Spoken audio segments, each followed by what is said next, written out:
Thank you. So Harold, great to have you with us. Can you tell us a little bit about what the situation is for people coming from India, Pakistan, who get trafficked? Some may go to the Gulf, some may go to America, some may come to the UK. Just a bit of a context for us. Yeah, so like you truly said that a lot of people like from Pakistan, India go to UAE or to the Gulf. They get trafficked there. They come here to the US. Some go to Canada. But I always try to educate them and tell them do not come illegally. And so I've started a non-profit. So basically, when I'm sitting here and when I'm doing any presentation, that is what I was doing for the last couple of years. So when I'm doing a presentation, at the most I'm addressing maybe 500 or 1,000 people, but then it's always one-to-one. But my goal was to create more awareness outside US. It's like a small example, like you are at the Niagara Falls, Dr. Carrie, and I see you saving 2 kids who are about to drown and might fall off. And then you call me, Harold, come here, I need your help. So there are another 2 kids who are getting drowned. So we rescue them from the water and bring them to the shore. So there are 4 kids, and then we come back and then we say there are another 2 kids. So we save total 6 kids, and then I tell, and I just run away. So you get mad at me and you call me, Harold, where are you running? Come here, I need your help. So I come back and I tell Dr. Carrie, please take care of the 6 kids. I'm going to see who's going to drown them, who are drowning these kids. So we need to stop there at the source, like India, Pakistan, Nepal, Mexico. And what I realized one thing after doing so much research here is that even if it's United States of America or Canada or maybe UK also, that if you are rescuing victims, you will keep on rescuing them lifelong. This is a lifelong process. It's a continuous process. But we have to do that one step, that we need to rescue victims here to survivors and thrivers. But at the same breath, we need to stop at the source, that they don't keep on coming, and that is what I'm. And what's causing the flow of victims then? The one is that number one, like they are not is the vulnerability. Number one. Number two, they are not educated.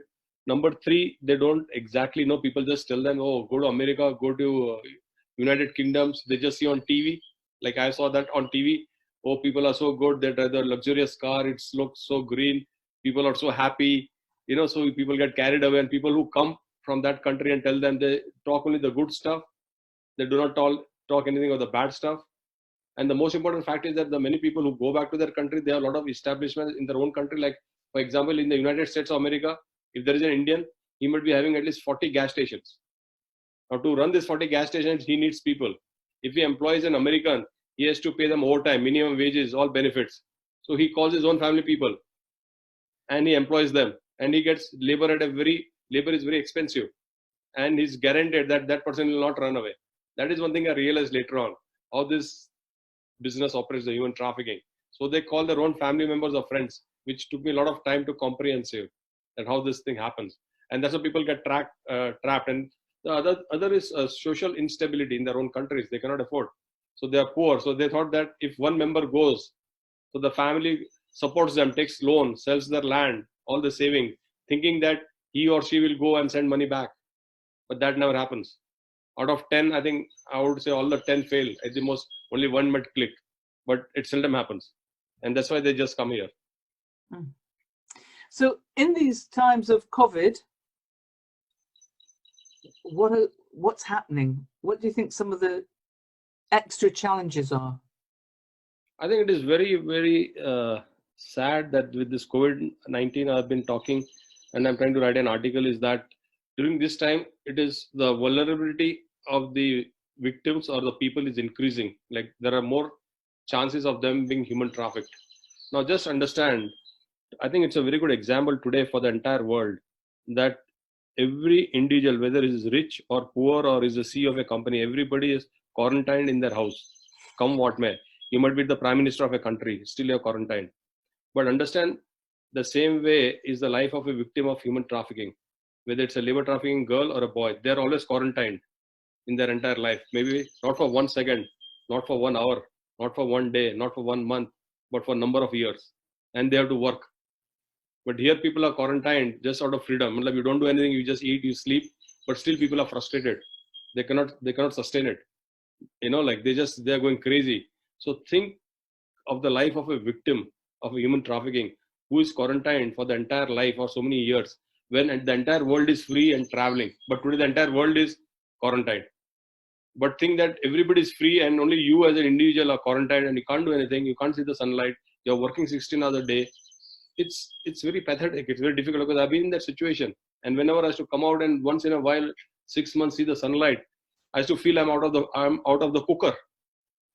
And like I used to feel like totally different, like again for maybe for 5 minutes. But now like this COVID-19 is a very good example of the people who are not affected to understand that we need to respect the victims of human trafficking, number one. Number two, I always feel there will be a lot of increase if the community members don't get together. The probabilities of people being victim of human trafficking will increase because a lot of people are on daily wages. There are a lot of few people who are blessed like you and me, who got a shelter, who got house, who got food. But many people, if they do not have a job today, they cannot have dinner today.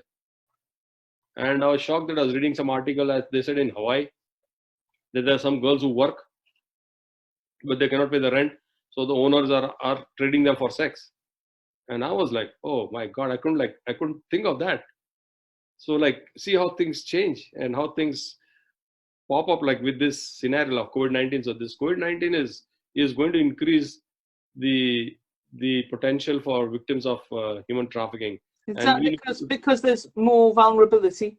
Yes, because it has increased the vulnerability of most young people who are not vulnerable before the COVID-19 have fallen into that category. And I'm only worried that there are a lot of perpetrators who are like, will grab the opportunity and get them victimized. And that's the reason like I have become very aggressive on my Eyes Open International, sitting in the house and creating awareness in different countries. I appointed a regional director in India, Hriday Rawal, and appointing in different countries so that they start preaching about that in their own countries and advising people that, you need to be little stable, to be little calm, little cool, and not to jump, to a conclusion beforehand. So, Harold, in terms of COVID-19 and what's happening and surprising you in America at this time, because we didn't really get prepared for what might happen during COVID-19, and you'll just be experiencing it now. What's been happening? Yeah, that's a very good question, Dr. Carrie. It's $1 million question because I myself was surprised that I think during COVID-19, like you and I stopped, like a lockdown, but the traffickers didn't stop. They became more aggressive, and I experienced with my own eyes during this particular time, especially at gas stations and convenience stores. I get calls practically every day. I have gone out with taking all the protections. I met these people over there. Like a small example is somebody was working at a grocery store, and earlier he'd be working for 10 hours, but today he's working almost for 14 to 16 hours because that's an essential product. And there is no manpower, so the employer is making him work, is not paying him any extra wages, no overtime, number one. Number two, these people, they do not have proper documentation, so they do not get the stimulus package that people get here, like $1,200, which the government gave. So they are not getting it. The business owners have claimed for their stimulus package, for small business stimulus package, and they have not even passed $1 to these victims. And this man was crying literally like a child, and he was so frustrated working, and he was like just bubbling, and that really shook me. And that is the case. I came and did a small video that's saying that people, like, in case you are stuck, just call in the United States of America 1-888-373-7888. That's the human trafficking hotline number. So whenever you call this number, you will not get into any trouble. They are not going to deport any of the victims. If it's a genuine case, they will look into the case. The law enforcement agencies will provide continued presence. That's a status. It's not a visa, but that gives you full protection, where you cannot leave the country, but you have full rights like an American, and you cannot vote. So you can work anywhere. You'll get a social security card. You'll get a work permit, and it gives you full status to get you out of the situation. And later on, you can apply for a U visa or a T visa. And once you get that, then you can apply for a green card, a permanent residency card, which is total freedom. So many delegates or victims are not aware of this policy or law enforcement agencies where they can seek for help.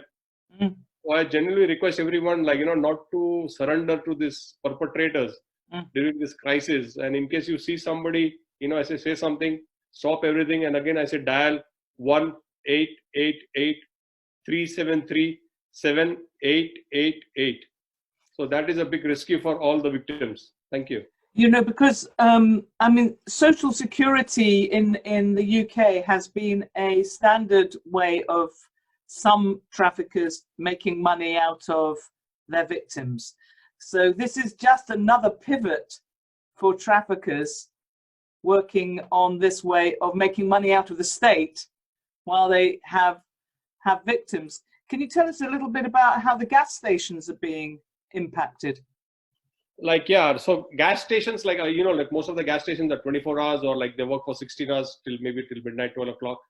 And I got a call from a young lady like you. Like when I say young, she was a lady, she was going in Kentucky, and she has a restaurant 3 blocks away from this gas station. And she used to always go to fill gas and buy some convenience from inside. And she came into contact with this young boy who's 21 years old for the last 1 year, 12 months. And it took her 12 months to understand and realize that this boy is the victim of human labor trafficking and debt bondage. And this lady calls me, I think about 4 weeks back. And I still remember it was a Tuesday. And she says, when can you come? So I go on Wednesday from here. The next day, 12 o'clock, we meet. And I said, okay, it's about a 52 miles drive from my house. So I did go there. I met her in the parking lot. And she showed me where the boy lives, and the gas station was just 5 minutes walk from the gas station, because we met in the same parking lot. And she took me to her farmhouse because she's got a 30-acre land. And the boy, we had planned it, so the boy had come there. And then when I listened to his story, I was horrified. He came at the age of 17 on a B1, B2 visa.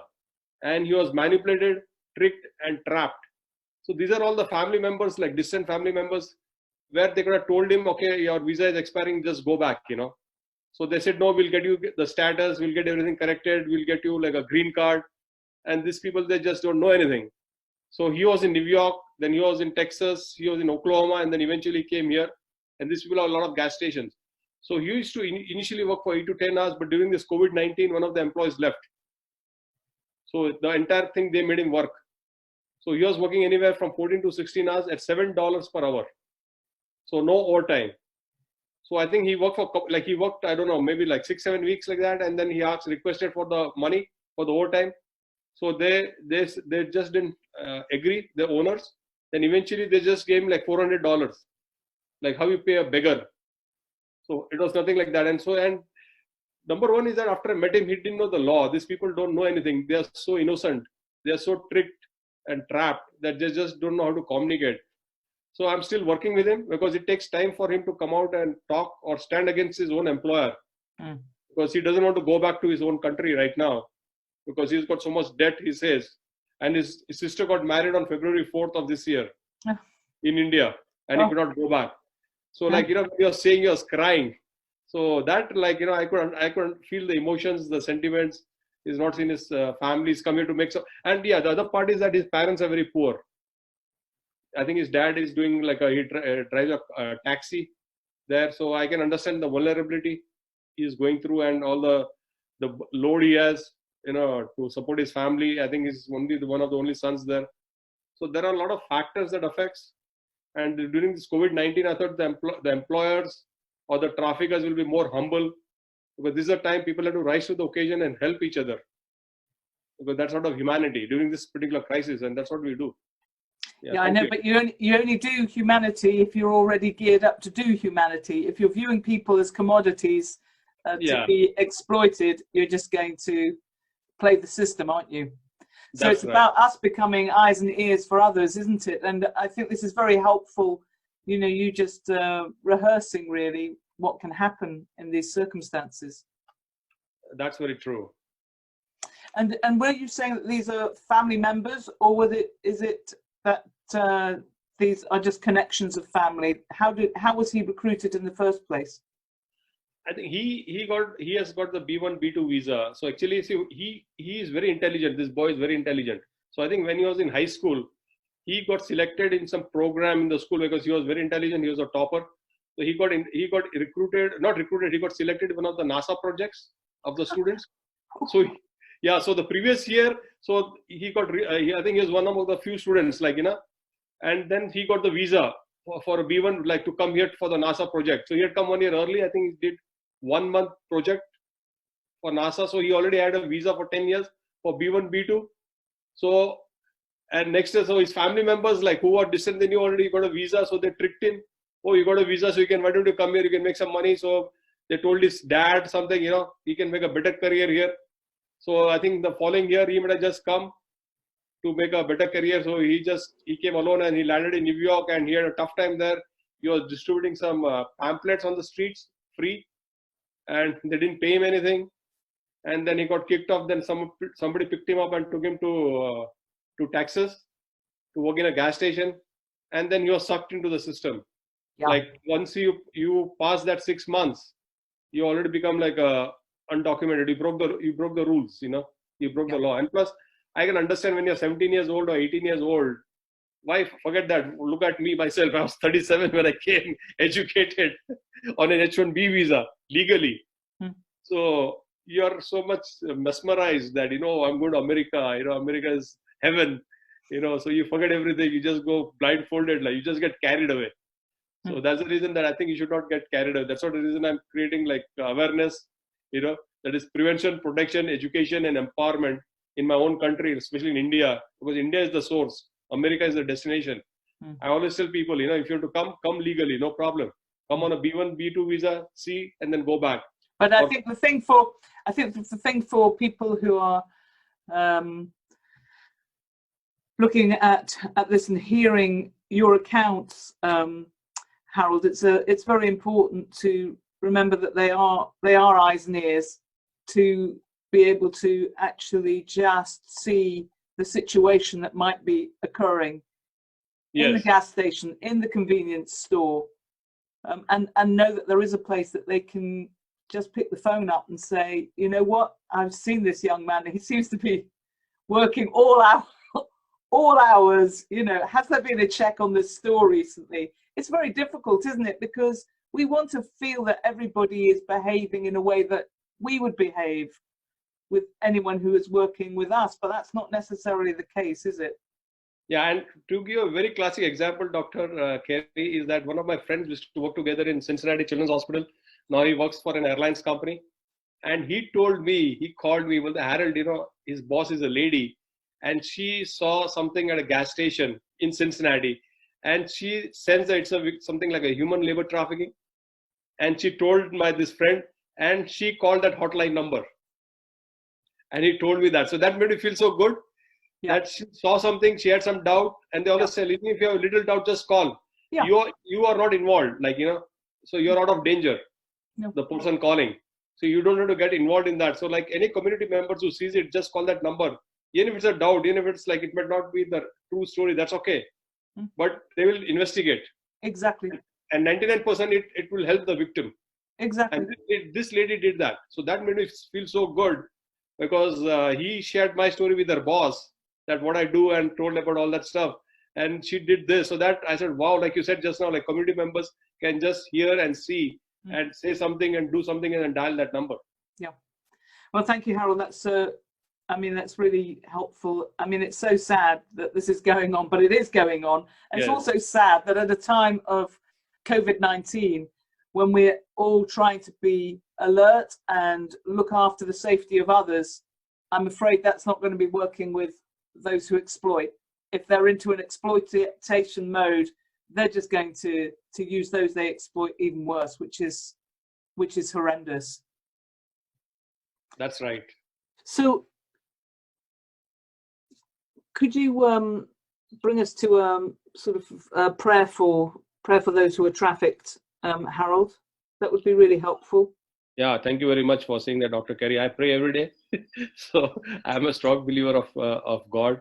And in India, when I was growing up as a child, it was always said that there was a proverb, दवा काम नहीं करता है तब दुआ काम करता है. Means when medicines don't work, prayers work. So that I believe a lot. So I'd like to pray for all the victims, the survivors, the vulnerable population, and especially the victims of COVID-19 who are going through the situations, and especially the family members, because they cannot see their loved ones when they are sick in the hospital or in the ICU. And especially I heard a lot of cases where the patient has died and the victims, the family members could not see them. So I heard a lot of cases in Italy, Spain, and in the US, all over the world. And of So, course, those who've been trafficked can't find their parents, can't find their family. yes, they're trafficked. They can't find Despite the families. COVID. Yeah, despite COVID, and they cannot even like move out. They cannot even communicate. So I would like to especially pray for all the victims and tell them that I always believe in one thing, that uh, do not tell God how big the storm is in your life, but tell the storm how big the God is in your life. So I always tell the victims, do not be scared of the perpetrators, I always tell them, like, say a small prayer, believe in yourself, believe in God, and always tell God to give them the courage, the hope, the voice, the resilience to fight back. And that power comes from God. Like, I got the same power. Like, I had never had that power, but this is my own personal experience, that when you have faith in God, there is no looking back. There is always freedom. And by faith, you will get freedom. So I pray to all the victims of human trafficking to have faith in God, whatever religion you follow. I like, irrespective of the religion you follow. But if you pray from your heart, and we are all praying for you, for all the victims, to come out of the situation, because freedom is given by God and not by the trafficker. And everybody has a choice to live a life with happiness. And with that, I would like to end this prayer. Thank you. Amen. Amen. Thank you so much, Harold. It's been a delight talking to you, and look forward to hearing more about your work in the summer when you come over to Cambridge. Thank you. Okay, God bless. Thank you, Dr. Carrie.